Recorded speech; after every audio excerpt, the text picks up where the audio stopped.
Why and how we behave. 인간 행동 왜 그리고 어떻게. 박명희입니다.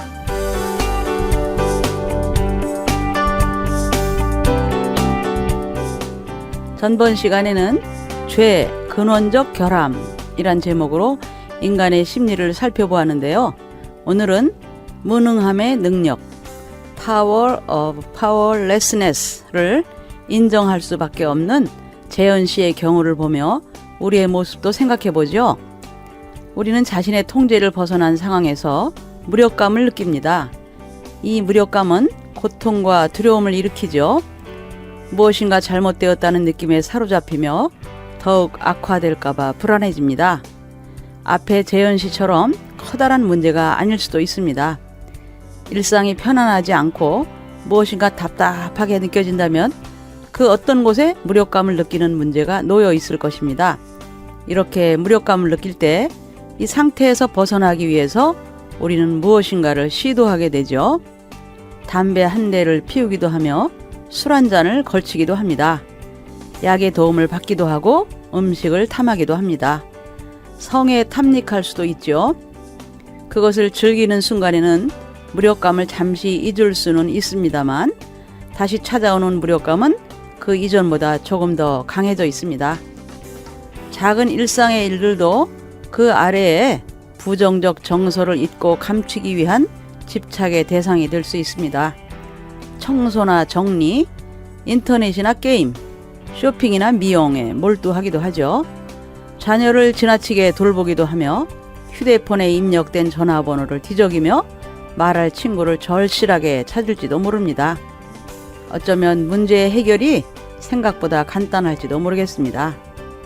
나는 무기력하다는 것을 느껴야 의사를 찾는 법이죠.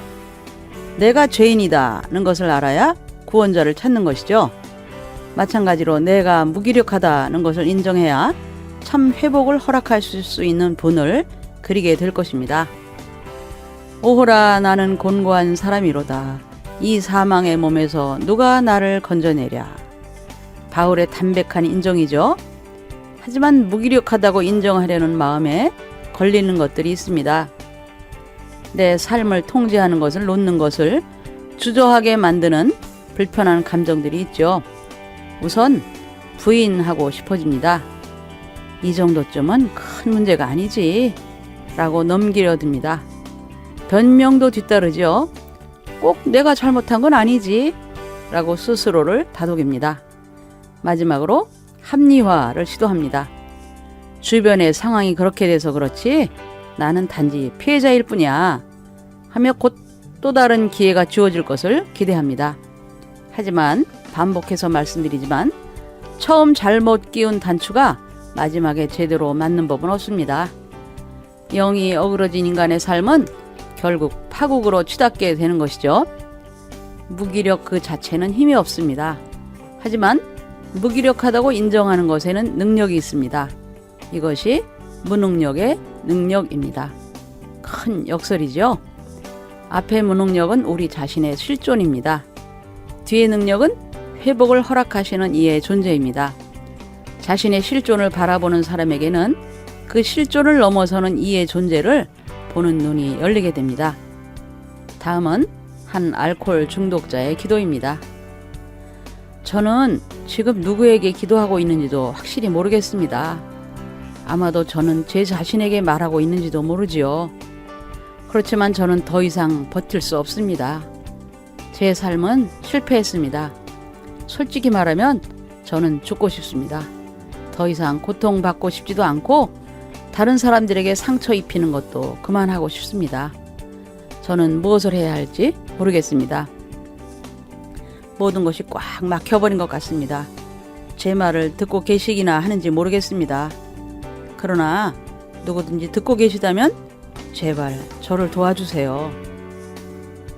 간절하고도 진솔한 기도가 아닐 수 없습니다. 중독의 고통이 심할수록 기도는 절박해지겠죠? 비록 우리가 중독자가 아니다 하더라도 죄로 인해서 내 영혼이 침잠해 간다면 우리의 기도 또한 이처럼 치열할 것입니다. 그래도 우리는 누구에게 기도하고 있는지는 알고 있지 않습니까?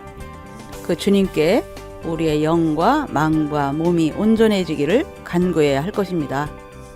무능력의 능력, 그것이 복음입니다.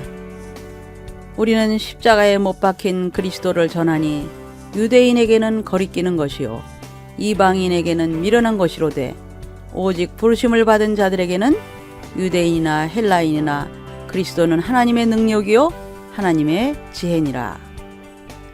우리는 그리스도께 자신의 문제를 가져가야 합니다. 그래서 그 십자가에서 해결함을 받아야 합니다. 그렇게 하기 위해서는 우리는 자신의 실존을 있는 그대로 인정해야 합니다. 이를 인정하는 것이야말로 참 회복을 향한 하나님의 능력과 지혜를 임하게 합니다. 우리는 하나님이 하셔야 할 것을 맡겨드리고 우리가 해야 할 것을 해야 합니다. 참 회복과 능력은 하나님으로부터 나옵니다.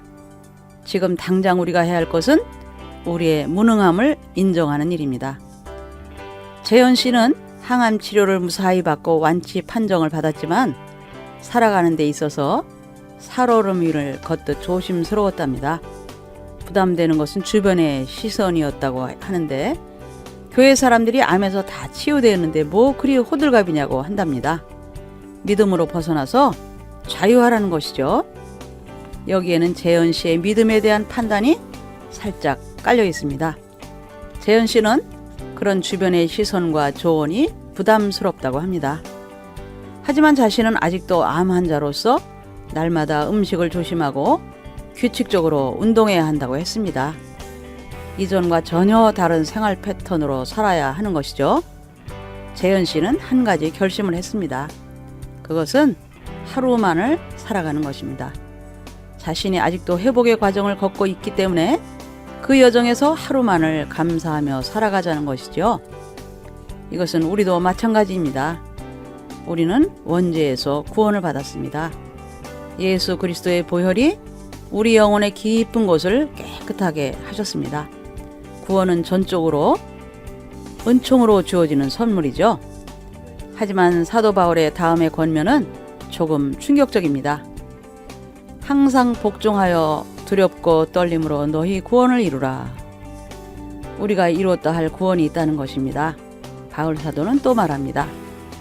내가 이미 얻었다 함도 아니요 온전히 이루었다 함도 아니라 오직 내가 그리스도 예수께 잡힌 바 된 그것을 잡으려고 달려가노라 하고 말이죠.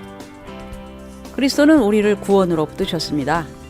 그 붙드신 것을 또한 잡으려고 달려가야 합니다.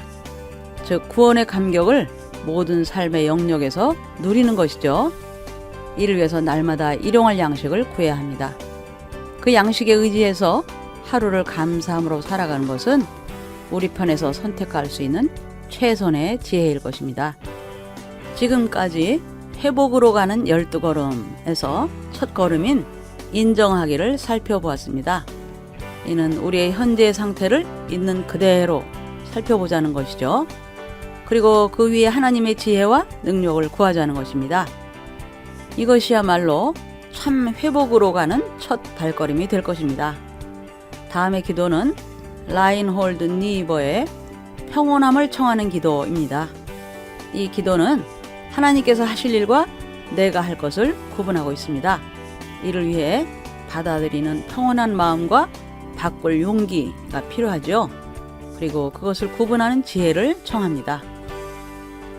하나님, 평안을 주사 어쩔 수 없는 것들을 받아들이게 하시고 용기를 주사 내가 할 수 있는 것들은 바꾸게 하소서. 또한 지혜를 주사 그 둘의 차이를 분별하게 하소서. 매일 하루만을 살 수 있도록 기쁨을 주소서.